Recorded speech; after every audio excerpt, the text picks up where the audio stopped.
شوبينج هول. بس الشوبينج هول اللي هتشوفوه عندي مختلف تماما عن اي شوبينج هول شفتوه عند اي حد تاني. الشوبينج هول بتاعي شوبينج هول لست بيت مصرية اصيلة. ليه بقى؟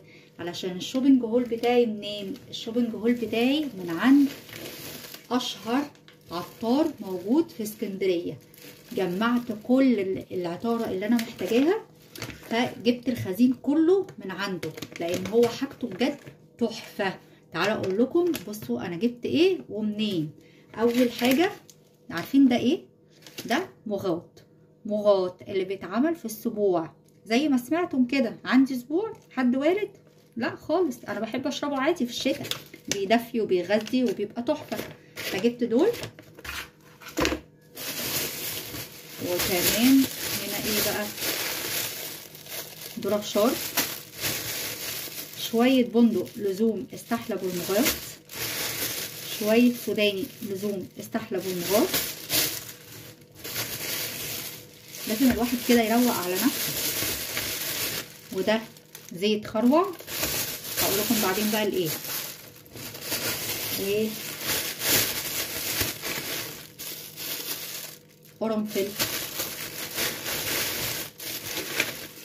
قرفة، عيدان عشان الكبسة والهوت سيدر، شوية سمسم علشان خاطر المغاط. بتقولوا عليه مغاط ولا مغات؟ احنا بنقول عليه مغاط. انا عارفه ان في ناس بتقول عليه مغات. نيجي بقى ايه ليه؟ دي حلبة حصى، برضو بحب اشربها في الشتاء باللبن، بتبقى تحفه. وشويه بابريكا وشويه كاري.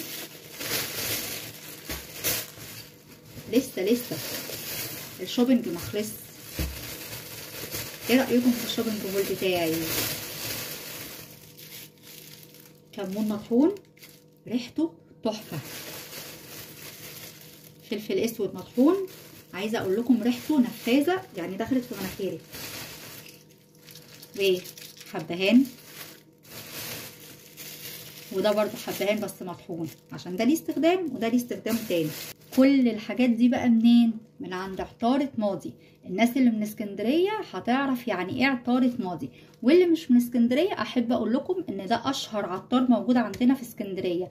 الحاجة بتاعته جودتها عالية جدا. في ناس هتقول ان حاجته غالية شوية عن بره، ممكن ده يكون صحيح، بس غالية ليه؟ غالية عشان حاجته اصلية وخام ومضمونة 100%.